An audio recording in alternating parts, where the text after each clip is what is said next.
Oke, selamat pagi. Hari ini kita akan melanjutkan tentang presentasi dari mahasiswa Fakultas Kedokteran Unizar ya, Nusa Tenggara Barat. Saya persilahkan kepada mahasiswi yang bernama Cahya untuk mempresentasikan presentasinya. Silahkan.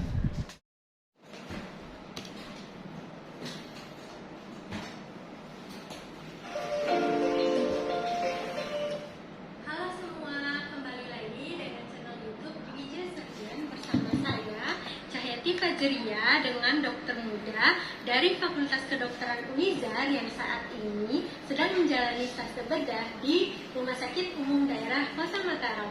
Pada video kali ini saya akan membahas kepada teman-teman semua tentang batu empedu atau dalam bahasa medisnya cholelithiasis. Jadi simak video ini sampai selesai ya. Sebelum kita mulai, jangan lupa like, komen, dan subscribe untuk mendapatkan notifikasi video-video terbaru dari YouTube channel ini. Sebelum kita membahas apa itu penyakit batu empedu atau cholelithiasis, kita harus mengetahui apa itu empedu. Nah, empedu ini komposisinya sebagian besar adalah cairan, makanya disebut cairan empedu. Cairan empedu ini diproduksi oleh hati. Hati ini letaknya di kuadran kanan atas abdomen atau perut kita, di mana dalam sehari memproduksi sekitar 600 cc dan cairan ini akan dialirkan ke dalam duodenum atau usus 12 jari melalui saluran empedu dan sebagian ke kantong empedu. Jadi, empedu ini nanti akan masuk ke dalam usus untuk mencerna lemak dalam usus. Apa sih itu penyakit batu empedu atau cholelithiasis? Cholelithiasis adalah penyakit batu empedu yang dapat ditemukan di dalam kandung empedu atau di dalam saluran empedu, atau bisa juga pada kedua-duanya. Sebagian besar batu empedu, terutama batu kolesterol, terbentuk di dalam kandung empedu.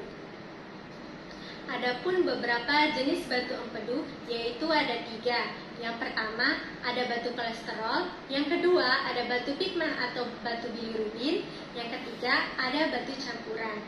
Nah, di sini kita bahas satu-satu ya. Yang pertama ada batu kolesterol. Nah, batu kolesterol ini terjadi karena konsentrasi kolesterol di dalam cairan empedu tinggi. Ini akibat dari kolesterol di dalam darah cukup tinggi. Jika kolesterol dalam kantung empedu tinggi, pengendapan akan terjadi dan lama-kelamaan menjadi batu. Penyebab lain juga terjadi pengosongan cairan empedu di dalam kantung empedu yang kurang sempurna dan masih adanya sisa-sisa cairan empedu di dalam kantong setelah proses pemompaan empedu sehingga terjadi pengendapan. Yang kedua, ada batu pigmen. Nah, batu pigmen ini dia sering ditemukan berbentuk tidak teratur, kecil-kecil, dan dapat berjumlah banyak. Warnanya bervariasi antara coklat, kemerahan, sampai hitam. Dan berbentuk seperti lumpur atau tanah yang sudah rapuh. Nah, batu pigmen ini terjadi karena bilirubin tidak terkonjugasi di dalam saluran empedu, di mana dia sulit larut dalam air, di mana terjadi pengendapan garam, bilirubin, kalsium, dan akibat penyakit infeksi. Yang ketiga, ada batu campuran. Nah, batu ini adalah jenis yang paling banyak dijumpai, di mana dia sekitar 80% dan terdiri dari kolesterol, kemudian pigmen empedu, dan berbagai macam garam kalsium. Nah, selanjutnya kita akan membahas faktor resiko yang bisa terjadi pada penyakit batu empedu atau cholelithiasis. Yang pertama ada usia. Resiko untuk terkena cholelithiasis meningkat sejalan dengan bertambahnya usia. Orang dengan usia di atas 40 tahun lebih cenderung untuk terkena cholelithiasis dibandingkan dengan orang dengan usia yang lebih muda. Kemudian yang kedua ada jenis kelamin. Wanita mempunyai risiko 2 kali lipat untuk terkena cholelithiasis dibandingkan dengan pria. Ini dikarenakan hormon estrogen berpengaruh terhadap peningkatan ekskresi kolesterol oleh kandung empedu. Kemudian yang ketiga ada berat badan. Orang dengan berat badan berlebih atau obesitas mempunyai resiko lebih tinggi untuk terjadinya kolelitiasis. Karena orang dengan berat badan berlebih, kadar kolesterol dalam kandung empedu akan tinggi. Kemudian yang keempat ada makanan. Konsumsi makanan yang mengandung lemak, terutama lemak hewani, berisiko untuk menderita kolelitiasis, di mana kolesterol merupakan komponen dari lemak. Jika kadar kolesterol yang terdapat dalam cairan empedu melebihi batas normal, cairan empedu dapat mengendap dan lama-kelamaan akan menjadi batu. Kemudian yang kelima ada aktivitas fisik, di mana kurangnya aktivitas fisik berhubungan dengan peningkatan risiko terjadinya kolelitiasis. Ini mungkin disebabkan oleh kandung empedu lebih sedikit berkontraksi. Kemudian yang keenam ada riwayat keluarga. Orang dengan riwayat keluarga mempunyai batu empedu itu resikonya lebih besar terkena kolelitiasis ini. Adapun gejala kolelitiasis ini biasanya sebagian besar kasus pembentukan batu empedu tidak menunjukkan gejala yang khas. Gejala baru akan tampak jika ukuran batu cukup besar sehingga menyumbat saluran kantong empedu atau sistem pencernaan lainnya.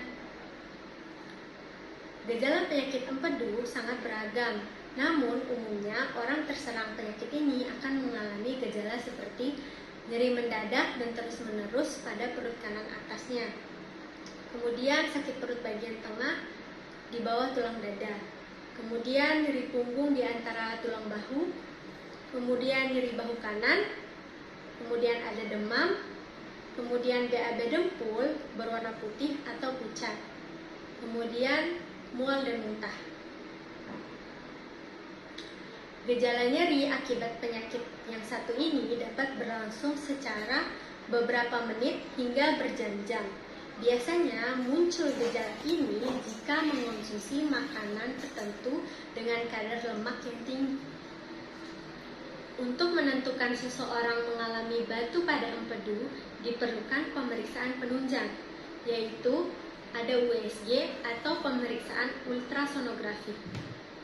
Dengan USG, kita bisa melihat gambaran dari seluruh perut dan untuk mendeteksi batu kandung empedu. Dan yang paling pasti untuk mendiagnosis batu empedu adalah dengan ERCP atau endoskopi retrograd coloniopankreatografi. Jadi, dia dimasukkan alat melalui mulut untuk memeriksa gambaran situasi dari saluran empedu apakah ada sumbatan atau tidak.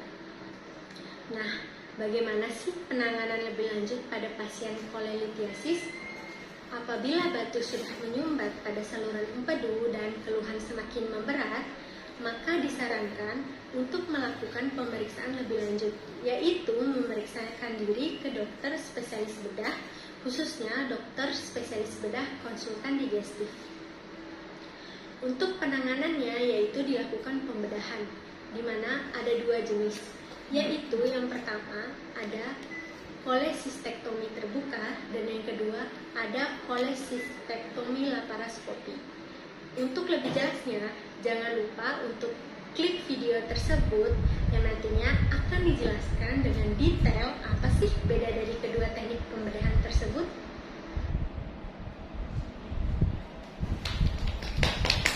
Oke, terima kasih. Kita lanjut dengan diskusi.